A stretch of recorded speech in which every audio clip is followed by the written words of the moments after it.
for Bible teacher Carlos Carollo. Get ready to study your Bible.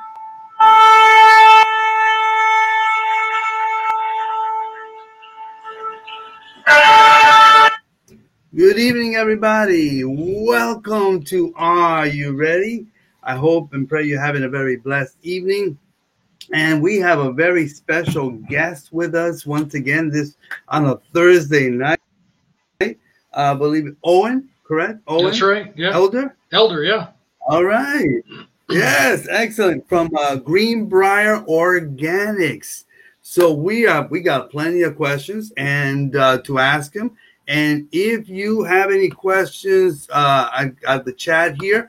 And if you have questions regarding planting, what to plant, what not to plant, how to prepare, any questions you may have, please, if maybe some I have here written, you can ask.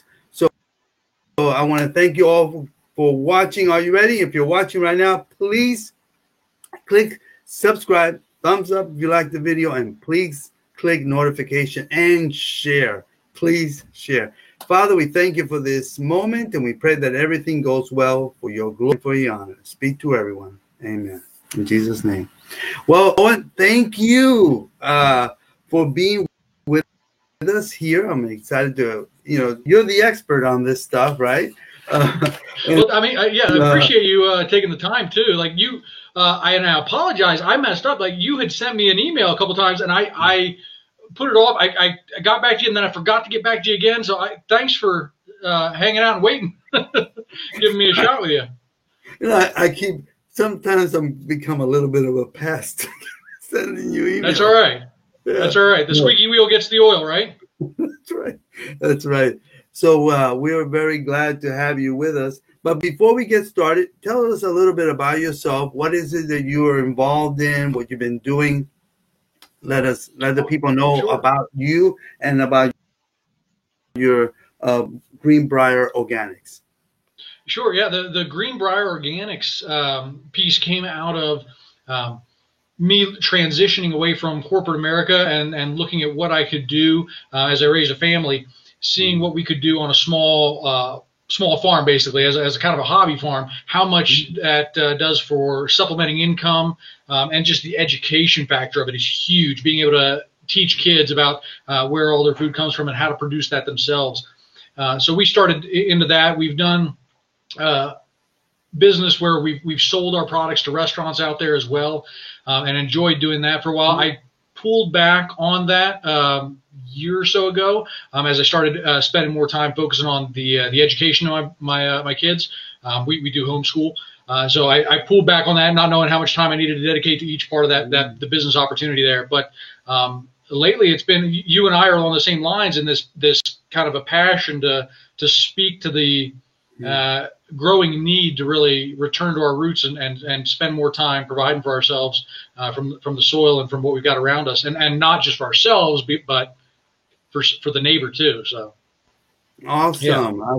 That's fantastic, and I think that's something we need to be doing more of. I don't think I'm sure you will agree, not enough people are doing that in America right now. Would you agree? Right.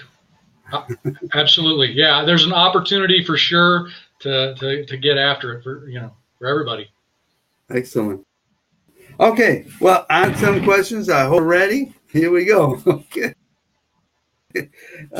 One of the first questions I want to ask you, and what knowledge you have about this, and because one of the things I've been hearing is there is some sort of food shortages beginning to happen throughout the U.S. and maybe in other parts of the world. Would you say that there is that? Would you agree that there are food shortages beginning to happen now? I think that there are changes to the food shortage, to the supply system now, but they're not new, which is unfortunate. I would rather it be starting than us already be so far along in them. So that's kind of what I see, is that we're already in them. Certain places have it worse than others, but we've been very fortunate in your location. I'm in Midwest America, and you're in Georgia. In Georgia, okay, right. So Yeah, so we see some different things on the shortages than somebody else coming from the outside, but yeah, they're here and they're not leaving anytime soon. Anytime soon. Okay, I guess we agree on that. Absolutely. Now, these food shortages, do you think this is what I think? Do you think most of these food shortages, because one of the things I've seen is that certain places are, because of natural events, have used enough food because of drought, weather, or they, some places because of the when we had the lockdown, the farmers couldn't send their food to the restaurants. Do you believe that some of these things are natural events, or can they be somewhat manipulated? Hmm. That's a pretty deep question right there. How much can be fooled with versus how much can be just expected in the season. It's a really good question. The first answer on the weather is absolutely, that's had a huge factor in it. I think that some people have underestimated the problems that we've had with the weather factor to our food shortage. If you just look in the Midwest last year, the storms that we had during our planting season, that just I'm in Nebraska, and so we wiped out on the eastern part of Nebraska. We wiped out just with flooding so many fields. It was a massive amount, and folks don't really understand how much of an impact that has on the food supply when we take out all that corn and all that wheat out and we don't have it in. But here's the part that most people forgot and didn't even report on, is that now that we've had that flooding, we've also pushed back the next planting season. So not only have we destroyed one season, we've destroyed the next one as well. And so now we have a 2-year gap out there saying, how do we make this up? So that's huge for that. I mean, would you agree you've seen some of those storms out there and seen some of the devastation? Mm-hmm. Yeah. No, would you say that, do you believe that is there any way that they can make up for that time, that all this drought, you said it's 2 years that they're behind on. Is there any way they can catch up? There's really no way to catch up on something like that. It's gone. It's not coming back. Yeah. The only thing that we have science-wise on our side is to try and increase yields in the corn crop, in the wheat crop, and that's going on constantly every year, right? Because there's big business in that. There's money to be made if you're the next guy who comes out with a seed that gets us a better bushel count per acre, and you can sell that. So that's always going to be worked on, trying to advance that. But even if we can grab another 2 bushels somewhere, it's really not going to be a big makeup. And you still have the guesswork of, if you got that 2 extra bushels as a possibility, do you actually harvest that 2 extra bushels too? Because you still have to make it through the growing season with that promise. So really complex. So in other words, it wouldn't be that easy to catch up. In other words, whatever they lost is lost. You got to start from scratch. Right. That's what I see. Yeah. Okay. Because I think, because what I'm sensing, a lot of people are not people for if anything happens in the future, any other more drastic events. And that's what I'm sensing. I don't know if you sense the same thing, that people are just not preparing. Do you believe that? Do you believe that people are just not enough people are preparing?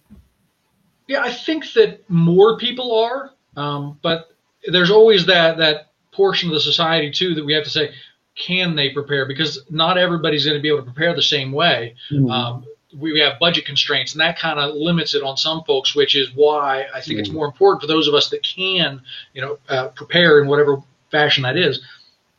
We need to be thinking about those people as well. And when we say, oh, we need to buy X for our family, we need to buy X and Y because there's another family that's going to need our help with Y. So that's a lot more people are preparing, but there's still going to be a population that won't. Just like, that won't, because they don't have the ability to.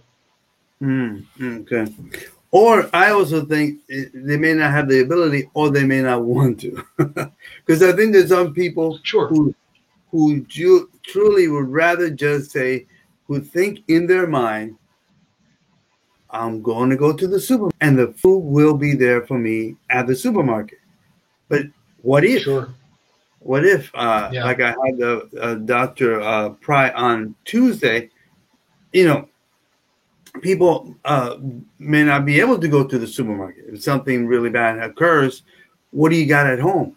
You know, and if you're not planting, you know, I think it's important to do. And I think that's what I would hope that this is what we're trying to do tonight. Encourage people to start thinking about doing so. Yeah. Okay, here's another question. If anybody, again, if you're watching on Are You Ready? Please, if you have a question for Owen Elder or of Greenbrier Organics, please let me know. All right, I have another question here. What food items do you know that are ones the least found indoors that would be something that maybe you would think about maybe growing at home? So which items that I see scarcity on the store that I can replace with home? Correct. You know, good question. Yeah. Wow. There are a lot across the board, but I think the first one, if I just picked the first one that came to mind, it would be looking at beans and peas, looking at the legumes, because I see there's a lot of canned pea shortages across our country. Okay. And the reason for that, there's a couple factors in there.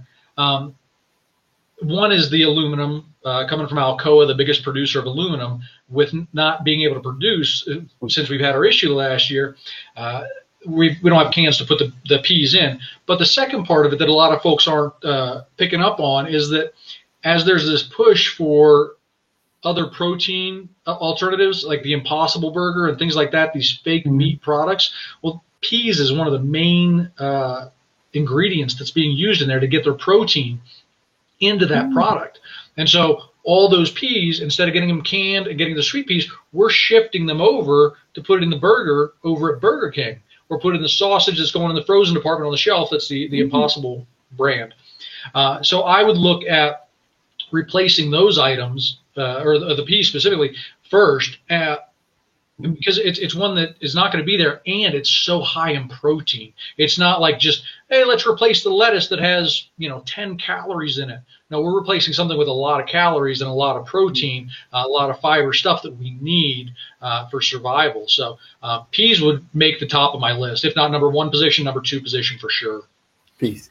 Now, let me ask you, you mentioned peas. How long does it take, and we'll get into preparation, how, let's say somebody who's never done, let's say you don't have a green thumb and you've never stuff, what would they need to do to get ready to grow peas?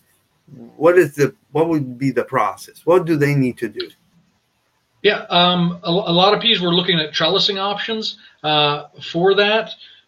So finding the seeds first, who you want to go to for your seed supplier. I use True Leaf Market for a lot of my stuff because I buy in bulk and they have those bigger options there. But it's a very easy plant to grow is the other thing. So depending on what zone somebody's in, if they're going to transplant the peas out there or just grow them starting in the ground, it's only about a month and a half to start getting that crop in. And then after that, you can leave them on the vine to dry and then be able to store dried peas as well if you wanted to do that versus picking them and canning them. So you have those two options there. But a month and a half from your last, even if you look at your last frost date from wherever you are, said I'm going to plant these. I've got a month and a half, and I'm starting to harvest peas in, and that's becoming part of the dinner table. Plus, I can go ahead and can them as well. So. Now, do you suggest January? What would be the best time to start? Do you start planting that out, or do you wait? It depends on the zone they're at. Right, exactly, the zone. So you're better off in Georgia. I mean, you could probably start growing them outside. I'm guessing. Correct me if I'm wrong here. Probably at the end of March, beginning of April, even with your weather. Yeah, March and April. Yeah. So I'd get out there and start just planting peas, and if you have a T-post and a hog panel or something to lean up against it to trellis, you're in business. Whatever you can do there. Okay. So where I am, I'm on the border of zone 4. So for me doing peas, I'm not able to start those until after the 1st of June, and even halfway into June sometimes because we're still getting snow. Wow. You get snow in June? We can get the late May snowstorm, and then going into that first week of June, still have it piled up on the ground out here. So I think June 1st was one of the last snows that I remember getting as late was June 1st. So, and just to understand, are you in Montana? I'm in Nebraska. I'm in western Nebraska. I'm almost getting into Wyoming. Wow, it's cold in there, isn't it? Yeah, it gets cold. Yeah. So we've got snow laying on the ground right now today while we're talking. Really? How many inches you got there? Just a few. It's starting to melt off now. Last couple of days were a little warmer, but there's still pockets of it out there to walk through. Yeah, we don't get much. If we ever get any snow in Georgia, everything stops. Everything. The last time I was in Georgia, it snowed. That was in 2000. That's how long ago it was. I was leaving Fort Gordon. I was leaving Fort Gordon. I was heading over to Atlanta to fly out of Atlanta, and it was snowing. And this was, I'm trying to think of when that was. That was end of December is when that was, I believe, of that year. But I remember that leaving Georgia with snow. Now that's an odd situation. Yeah, 20 years ago, right? Yeah, very odd. Okay. I have the next question I have here. What are the main items? Because I asked you the other question, rare scarcity. What would you have? You mentioned peas. What are the main items you should have at home when it comes to vegetables and fruits? What would you suggest? What should you, besides peas, what else should you have at home? And still an emergency, whatever, and you need something to eat, what would you suggest you should have at home? Yeah, that's a good question. I guess it would kind of first depend on what longevity you're looking at, where what you're preparing for. Somebody versus like where you are, if you're preparing for there's a hurricane coming, or you plan on the next 2 weeks, and that kind of would change, at least for me, that would change my menu a little bit of what I'm going to have there. I might have some items that are more fresh that I can incorporate into my diet during those 2 weeks versus somebody who's planning out the next 18 months and saying, okay, I know this food shortage is worldwide right now is a big problem. What am I doing for 18 months? So those would be two different scenarios there. If I attack the 18-month that we're kind of focusing on here and looking at what's happening, then I got to go to dry goods first and not being really storing the fruits and vegetables because I know they're gonna perish on me. So I'm looking at the staples that everybody talks about, right? Do we have rice? Do we have beans?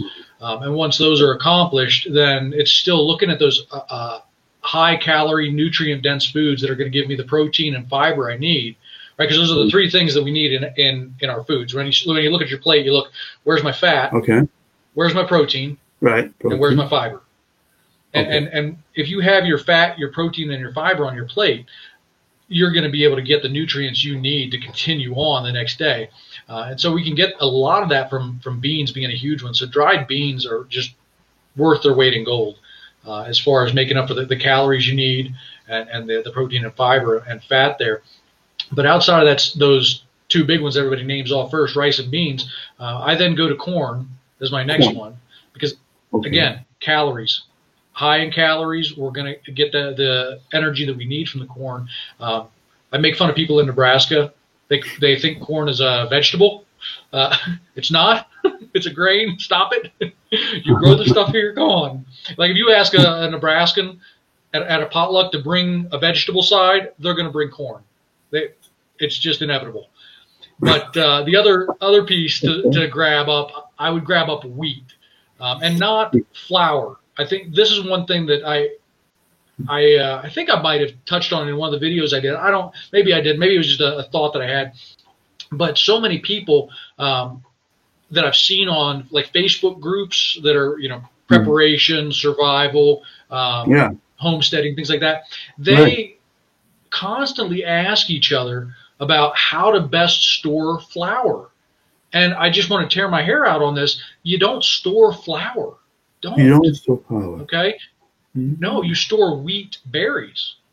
Right? The wheat berries, that little thing that is going to be turned into the flour, that's going to be ground into the flour, that's just like storing your rice. You've got a hard grain that you're going to put in your buckets, put the Gamma Seal lid on it, and leave it alone.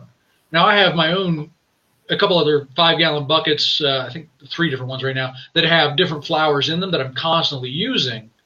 And that's not for storage for long term. That's just because that's how I go through it. So, one has rye flour, one has a 7-grain flour, and then there's the all-purpose. But for long-term storage, I want it stored here for the next, 18 months or even longer, really. I would get wheat berries and a hand-powered mill to grind up my own berries. So those would be the top 4 things I would say. Wheat berries. I never. What do you wheat berries? You buy those in the store? Yeah, good question. I think it depends on where you are to what you have access to. I'm lucky enough that where I am, wheat is a big product in Western Nebraska. So being able to talk directly to a farmer and say, hey, I need 600 pounds of wheat berries to store, that's a very easy thing to do. Where somebody's in a more urban area, I would look into going online to like a Baker's Authority, I think might have wheat berries still. Baker's Authority is one that has a lot of good bulk supplies that you could get. And also on Amazon, I'm going to mess up the name on the company, Parloose or something like that. They have some smaller stacks, I think 45-pound or 25-pound sacks of wheat berries that you can buy in the different red winter wheat berries or the soft white spring berries. You can get either one you want. And then I hesitate to say this last one, but it's still an option. I think it's As Your Standard is the name of the business. They're out in Oregon. They have some wheat options as well. And some other really good grains there also. I say I hesitate because I didn't have the best experience with my first order from them. So it's kind of a hit and miss. That would be my last option to go to get the wheat berries. But yeah, Amazon even has some options. I'm sorry because I've never done that.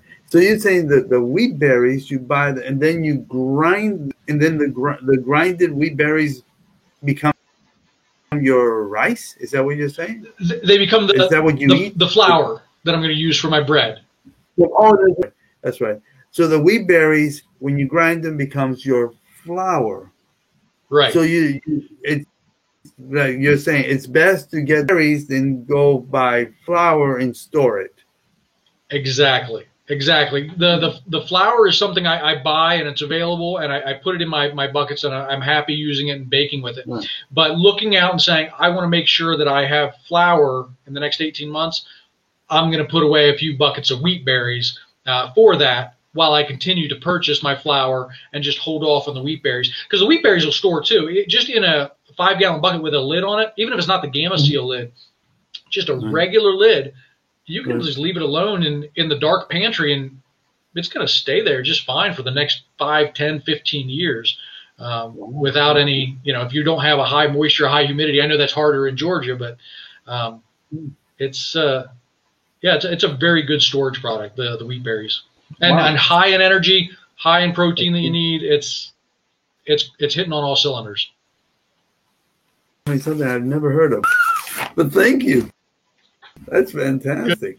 Okay, and so on your program, you talked about seeds, buying them. Which are the best? And I think you may have give us a little more. The best ones to get. What would be? You mentioned some companies.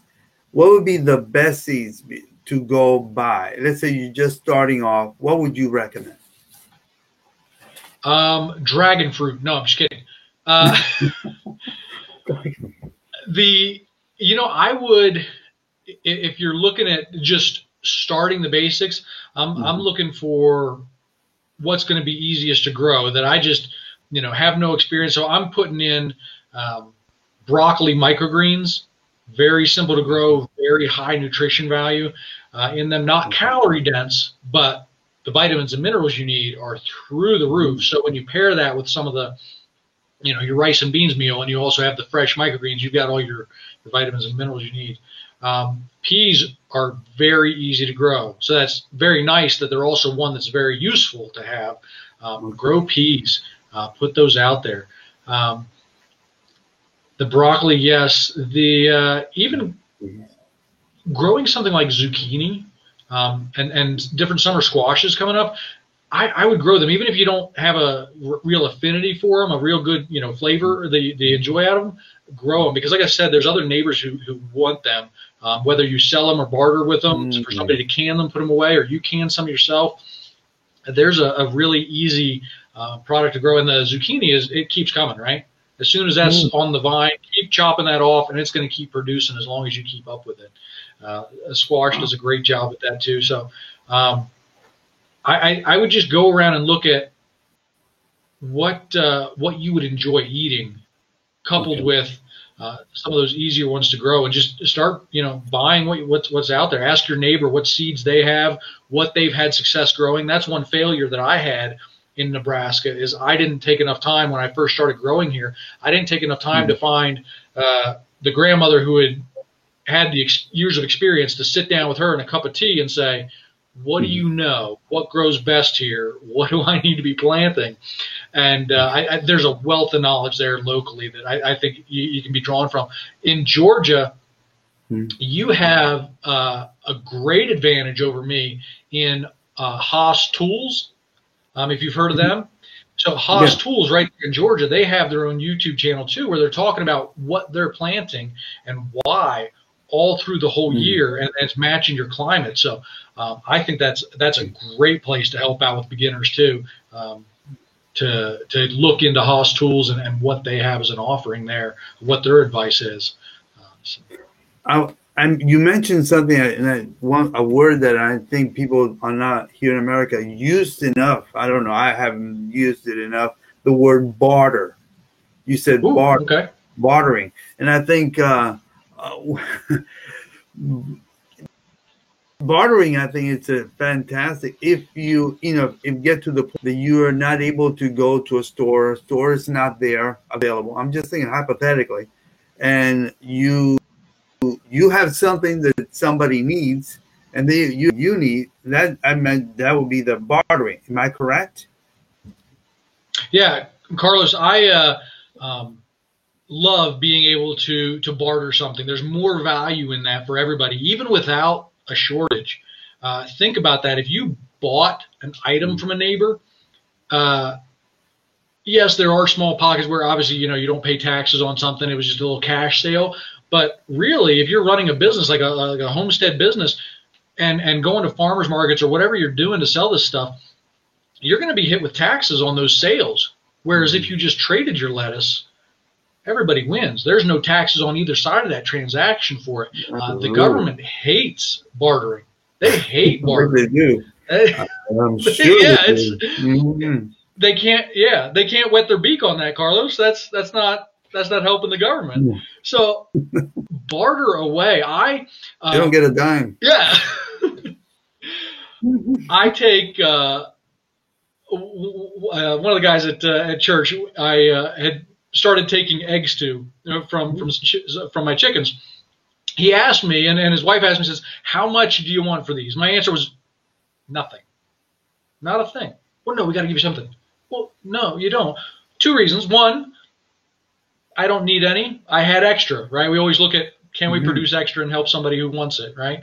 They wanted eggs. I had eggs. That's just a win. I don't expect anything in return for that. But he has other skills that I don't have. He does a great job doing some big game hunting there in Wyoming. So one of his things to me was, hey, when you need some elk, let me know. I've got elk for you. And just last Lord's Day, actually, he brought me I think it was a quart, actually, of raw honey, because he keeps bees as well. Wow. That raw honey and getting that much honey was more valuable to me than having any cash from him at all. because what am I going to do with the cash? I'm going to go right back to finding somebody that has honey or, the wheat berries or something with it. And I'm just in a, I'm not getting ahead, and I'm not expanding that relationship, because that's the other piece that I think is overlooked in bartering. Is it's not about trying to get over on somebody and trying to do business as much as it is a relationship building. And that has tremendous value. So I'm really happy with bartering. I like it. I think that's a great idea. And you just said it. The government doesn't get doesn't get any money from it. Yeah. Because you're going directly and you're being a blessing to your neighbors. That's a biblical concept, to be a blessing to other people. And I think that bartering is great. I'm gonna have to start doing more of it. How do you get started? Oh, here's this, and I think you may have talked about just the basics. How do you get started? Let's say a person wants to start their own vegetable garden. For the question would be, what kind of? Because I did grow some radishes, and I grew some. Did get some cucumbers. I tried. I didn't get it all grew well, but I tried. But what would you say? What kind of soil? That's the word. What kind of soil should they get? Because I know a brother in the Lord who raised. He's got a green thumb. His brother Aaron, because he's like you. He's got it going on very well, and so I'm always amazed by when I go to visit him what he has. So it's a blessing. But what would you say that a person needs? What kind of soil? The preparation. That's what I'm getting to. How do they prepare it before you plant? I think that you're in an area too that's very similar with the regards to how the soil makeup is very difficult to work with. You've got a lot of the red clay going on, very tough soil to manage with. So I've got the same situation going on in western Nebraska, where there's a lot of rocks, a lot of hard packed soil that's tough to work with and aerate and fluff up. So I am spending more time buying amendments, buying bagged soils, and that costs money. But you try and cut that with, okay, can I dig up a little bit of my own soil here in my yard, mix it with what I just bought, and make it go a little farther in putting that in a raised bed. That's the best place to start, I think, for most people, if you haven't gardened before, is the raised bed. And looking at Mel Bartholomew, his raised bed square foot gardening methods, very motivational to read his books on how much you can produce in a small, even 4x4 garden bed, which is easy to make since you go to the lumber yard and you're getting boards that are 8 feet long. So you're just making and setting up your 4 foot by 4 foot bed. But you're spot on. Like with those radishes, I know that Mel's advice is 16 radishes in 1 square foot, and you can turn that bed over repeatedly and get a lot of harvest out of there. So I would look at that. If you have absolutely nothing, a 4 foot by 8 foot or a 4 foot by 4 foot raised bed, mix it with some of your own soil, or if you have the money, get some reasonably priced soil at whatever local garden center or big box store you have, and get working with that. They only need to be 8 inches deep is what I started with for that root system. Okay. Right. So if you can get a 8-inch depth on your board, I started with just cedar boards that were 1x8s, and started making 4x4 raised beds is how I started. Okay. All right. And does the type of vegetable you plant, how much water do you need to water when it comes to watering? Because you may live in an area that does, because we get here in Georgia, especially during the summer, it's very dry. How often would you need to be watering? Single day, every other day? What do you recommend? Yeah, I'm really dry out here, so it's an everyday thing for me on the plants. Okay. It's a rare occasion where I don't have to water because there's been a good rain that came through, usually with a tornado as well. So um, every day they're going to need something. If you're doing those small raised beds, in Mel Bartholomew's book, he'll talk to you about using just a regular like soup ladle and ladling it out over each plant. It gives you time to look at if there's bugs on it and really see how the plant's developing too. It kind of makes you pause in your day, slow down a little bit, gives you a nice little piece as well, right? So there's more to it than just the gardening. You get that relaxation mode as well. So yeah, they're going to need something every day. If you can't spend that time with it, then I would look at setting up a drip timer to the faucet and letting that go off at least twice a day for 15 minutes a day, right at the root zone, and you should be good to go. So you said at least twice a day will be a good thing. On the drip timers, twice a day for 15 minutes on the drip timers usually will give that raised bed enough. Okay. If you don't do that, usually then just once a day of getting a good soaking, right? You can tell the difference between the soil when it's dark, it's moist enough, and you can tell when it's a little lighter, when it's dried out, that they need something. So you kind of, after a while, you'll get tuned into that mode there. After a while, excellent. Okay, you mentioned seeds. How much seeds should you have at home to be prepared? Oh, wow. That's a good question. I think it's different for everybody, right? So the farmer that has the section of land, he's got a different amount than the guy who's got just a backyard. But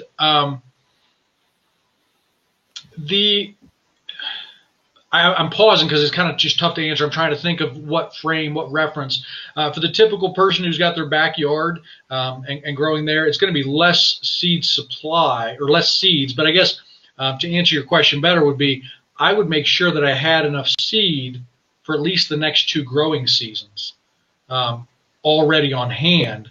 Whatever that number works out to be. If you're saying I need 5 cucumber plants every season, well, that means to me, you need at least 10 viable seeds, which means you need 30 seeds in total to make sure you at least have the 10 viable ones. So that kind of idea, any number that you think you need, have at least 2 seasons of it, and make sure that you've gotten at least double what that seed number is. So for viable seeds, because they're not always going to have 100% germination rate. Right now, when you say, because I get little bags, bag of seeds. Is that are you talking about the bag of seeds, or are you talking about individual seeds?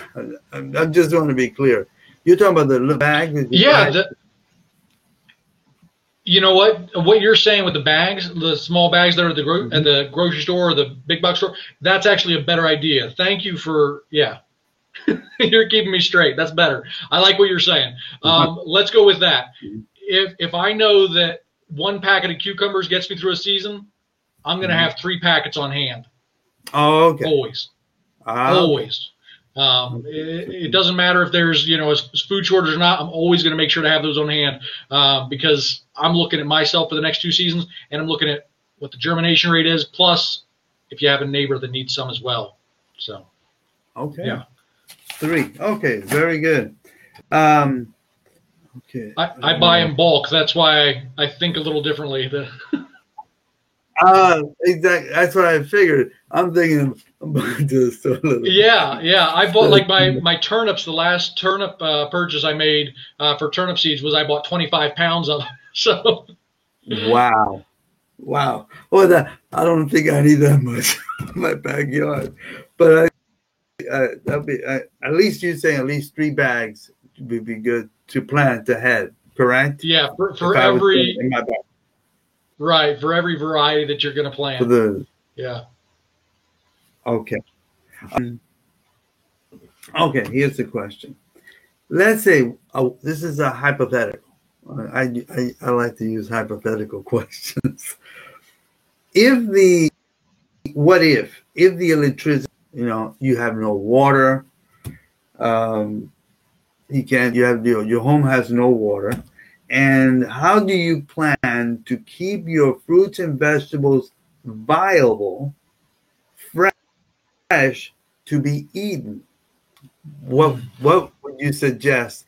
This is a hypothetical. What if he said Sure. this is all good? Is what you're saying is everything is normal. You got the water, the electricity. You can go to the store. You got to. But what if your water? There is no water. There is no electricity. There is nothing like that. So how can someone keep their fruits and vegetables viable? I mean, they're growing them. They got growing them, but now they don't have any. They can't put them in a refrigerator because there is no refrigerator. Right. There is right. no. You have no cooler. You don't have any of that unless you have a generator at home. Mm-hmm. But what would you suggest? Yeah, it sounds like there's two questions to that, right? You've got how do you take care of the food that's growing on the vine, and then how do you take care of the ones while you're harvesting too, right? There's two Exactly. pieces. Yeah. Wow, that's interesting. The easier one to me is the harvesting side of it. And the reason I say that is because you can a lot of the vegetables you're producing, the squash, the zucchini, the cucumbers, and that's as simple as, do you have a propane tank to run a gas burner outside and a water bath canning system, or can you get a hot enough system going out there building a fire and do the canning? You can also look at fermenting. You can make the fermented pickles. You can ferment your onions and radishes. What do you mean by fermenting? Fermenting? Okay. I'm thinking about grapes and creating wine and stuff like that, because that's what comes when you. What do you mean? Mm-hmm. How do you do that? Yeah, so there are fermenting kits out there that you can use with just the regular mason jars. You'll get like a airlock seal on the top of it that's going to let air out as and no air is going to come back in as the fermentation is taking place. Kind of like making the wine, just like you mentioned. Mm-hmm. Same kind of system, but now you're making pickles because you filled it up with water and your spices over top of where the cucumbers are, and now you're just letting those gases escape, and then you'll be able to have those stored away for a little while longer. If you don't have the electricity, you're not storing it in the fridge, but maybe you have the root cellar outside, or maybe you have an old refrigerator you got for free from somebody that had it by the roadside that you buried down in the ground to keep it cooler. So now you've been able to at least store for another few weeks by fermenting your vegetables. I like fermentation. I think it's a really neat thing. Now, something comes to my mind when you said, what if you don't have that refrigerator, but you said you can put it. Can you put it in something else in the ground? Because does it only work with having that kind of a refrigerator, or can you use something else to store the vegetable and put it on the ground inside? Yeah, sure. I say the refrigerator just because I see so many people, side of the road kind of thing, where you can just grab somebody's old refrigerator. So there's usually something for free.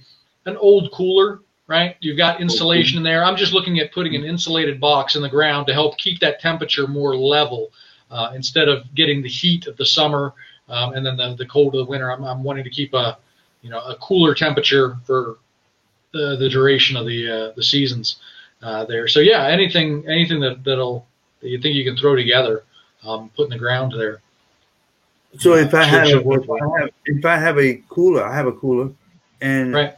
Any kind of regular cooler, if I put stuff in that cooler and then I make a hole in the ground and I cover it up, I can keep it in the ground like that? Yeah, absolutely. Ferment the vegetables, put them in the cooler, drop it down on the ground several feet so you're down at the little cooler level, stabilized. For me, it's about 8 feet down is to where I know that's quite a bit, but you can still do this with only right. You can still only do it with 3 or 4 feet. Is still going to be better than nothing at all, right? So do what you can with what you've got. So even being able to get that cooler down there and even covered with soil is a huge win. That level alone will be expanding your ability to store the food. Wow. So what you just said, anybody can, I mean, you don't have to be rocket science to figure that one out. I could do that. So the ferment, let's go over again.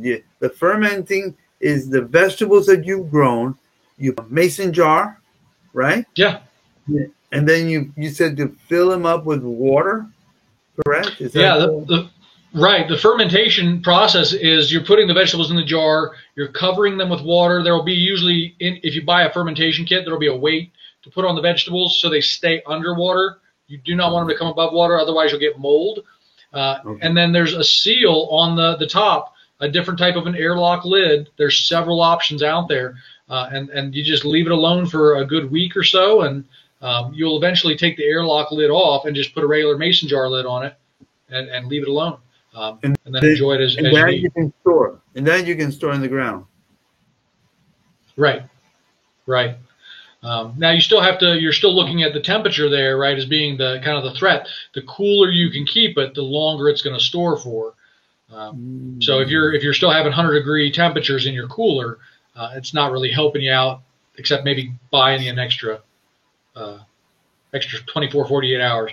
So I think for me, the two things that I look for first, honestly, even though I like that option, is the two things that I do first, if there's something like that going on, is my diet changes, number one. So now that I've got this influx of food over here that needs to be taken care of that I can't store, that's my primary food source. I don't dive into the stuff that I already have stored, like the rice, the beans, the things that are in the cans that'll keep. I'm eating everything fresh. Now I know that's lower calorie, so I might have to supplement a little bit with some of the higher calorie stuff that I have stored, but I use as little as possible the stuff I have stored and focus primarily on what's fresh and eating that. And the great side effect of that is if you have lower calories is you just look better in your bathing suit. That's really a great side effect. So that's primary. Yeah. My diet changes, but then dehydration is awesome. And that's what you can do without electricity, right? We can look at taking an old window and building a little solar oven outside and putting our product in there and letting it dehydrate during the day and just packaging that up. So, yeah, diet change and dehydration are my top two. Wow, that's amazing. That's amazing. Okay. Okay. My question, one of my more questions I have for you tonight. Do you believe, I mean, this is, again, hypothetical, from what you've heard, and I'm sure you meet with farmers, because I've seen, I've watched other programs. Do the people that you speak to, the farmers you may have spoken to, are they expecting anything in the near future, or do you think that things will normalize, or are they worried about what may happen in the future when it comes to food production, food shortages? What have you heard? Yeah, I think there's two pieces of information that seem to come up when I speak to the larger scale farmers and what their expectations are. The first side of it is unfortunate. I think the amount of farmers that actually look at what's going on and don't really understand how bad things are globally and what that means to them and the local economies. I think there's a real problem there where they don't really kind of grasp what's there. So that's one piece to it that I see out there that I'm hearing is just like people that don't seem to understand what it means when the biggest producers of corn in the world are buying corn in. Wait, they were the ones who sold it and they're having to buy it? That's a problem. Think about that. So that's one side is there's farmers that aren't really thinking through this a little bit, of a global scale. And then there's the other side of it that those farmers are still included in, and the more tuned in ones kind of know this. They're expecting the big payday. Prices are skyrocketing. So these farmers are getting happy. They're about to be, prices are already going up huge. They're going up more and more over the next few years. And these farmers, if they're able to stick into it, they're going to be loaded. Their paydays are going to double and triple. They're going to be flush with cash. It's going to be insane. Now, the sad thing is also all the other prices for the stuff they need to buy are going to go up too. So they're going to be flush with cash, but they're also going to be spending a lot more as well. But that's the two big things. Some farmers are not even looking at it as a problem, and others are really prepared for that windfall of cash coming in. Wow. So there are some people who think that there may be that don't want to realize the issues that are out there, correct? That you mentioned. Yeah, that's my sense of it. And maybe you've run into people like that too. Is that it doesn't matter what you say to them. You ask them about things like, "Hey, what do you guys think about the massive shortage of rice in Australia?" And they'll say, "Who cares?" Right? Do you know people like that? Yes. Yes, a lot of people say, "Oh, whatever." We're never going to have a problem. There's always going to be a supermarket, which always going to have food. There's always going to be vegetables. There's always going to be stuff. But I'm saying, what if? It's always a possibility. What if?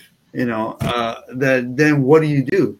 Then what am I going to do? And then it's the last wording of the last minute. Oh man, I didn't prepare. What am I going to do? That's why you can't wait till the last minute to say, I got to go get something. I got to prepare. You got to be ready. You can't just say, I'll just get it from so-and-so. The neighbor has it. Yeah. And what about this? What about, let's say that your neighbor's right that you're talking to. I'm just, saying your neighbor or whatever.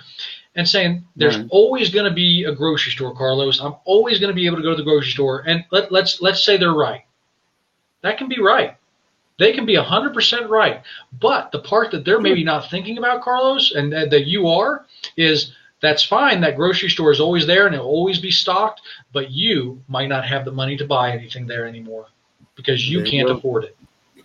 So, exactly. That could be great. It could be there, but what's your plan? Exactly, because if you can't buy it, or if a person's unemployed, loses their job, they don't have the money because, like you said, the prices are going to go zoom up, and used to cost $1, now it's costing $2.50, $3. It said, "Oh, I love to eat this, but I can't afford to buy it anymore." So one needs to prepare for the future. Well, before we finish tonight, you've given everybody on Are You Ready a lot of great information, a lot of great information. What would you want to say before we finish tonight? What would you want to say to those who are watching? What they do in the coming weeks and months? What would you encourage them to do? When it comes to preparation, preparing food, preparing things for the future, being prepared. Somebody needs to sit down and look at that for sure. That's a really good question. The first thing I think in any project is taking inventory of where you are now, right? Because you can't make a plan if you don't know where you're starting. And so that's the first thing I would do. It's for myself as well. When I look at my next seed order, like I'm looking at one right now, is I go back and I inventory what I do have to make sure I'm not double purchasing. So see where you are and where the areas of opportunity are to fill holes or cracks that might be there. If you don't have seeds set aside, well, you know that over the next few weeks or whatever time frame you're looking at here, you need to make seeds a priority. If you don't have dry goods like rice and dried beans, that needs to be one of your priorities. So take inventory of what you do have and start looking for those areas that you might not be as ready for. Are you ready for, like you mentioned, the possibility of no electricity? Are you ready with a plan for how to get water in that case. And what does that mean for you? Because for different people, it's different things. Does that mean you go down to the local creek and drag it up, and now you have to make a fire to boil the water, or do you have a water purification in the way of like a Sawyer straw or a Life straw, or one of the other larger filters? Do you have that? Are you ready for that option? So I would just start there. Start taking inventory of what you do have and where those opportunities are. And for me, my time frame is always looking at 18 months. What would I do for the next 18 months to kind of bridge to what's going to happen beyond that? Can I make it through the next 18? Because in that 18, I can make plans to adapt to the changes around me. Wow, that's great. I mean, you have encouraged a lot of us to go, I got to go buy some seeds.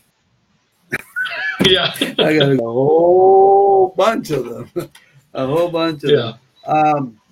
I want to say thank you, Owen, for being with us here on Are You Ready? You've given our audience a great deal of information, and hopefully people get prepared. Don't wait till the last minute. I think really being able to know that, to know what to do, not to wait till the last minute. If you don't mind, I like to use one I used the other day. Reminds me of the Proverbs. It says Proverbs 30:25. The ants are a people not strong, yet they prepare their food in the summer. So I think it's good that we get prepared. Just, we need to look at the ant. The ant prepares, right? I mean, I'm sure we're a little bit smaller than the ant, so we need to prepare for the future. And I want to say thank you to you once again. Thank you for joining us. Hopefully in the future. Thank you for having me, Carlos. Thank you for joining. I'm honored to have you. I've seen your video. I know you're being a blessing to a lot of people. And I want to say thank you to everybody who's watching us on Are You Ready? God loves you a great deal. And don't wait till the last minute, okay? I hope you use the information that's been given to you and put it into practice, okay? Again, if you're watching Are You Ready? Please click subscribe, thumbs up if you like the program, and notification. And before we go, let them know, when do you normally have your programs? Greenbrier Organics. Yeah, thanks. Greenbrier Organics is. I've got the Facebook page and the YouTube that I have fun trying to put the information out with. Some days, honestly, I'll put out a couple videos in a day. Then I might go a week or so. So I'm very sporadic. I'm not as on top of it as you are. But the most regular thing is the Facebook page for Greenbrier Organics, is keeping up with us there. Okay, well, thank you very much. Again, thank you for being with us, and thank you, everybody. Have a very blessed evening in the Lord. God bless you, and God loves every one of you. Thank you, Owen, and God loves you, and thank you, and bless your ministry and what you're doing. Okay? Thanks, Carlos. You take care. Okay, you have a blessed evening. Thank you, everybody. Good night.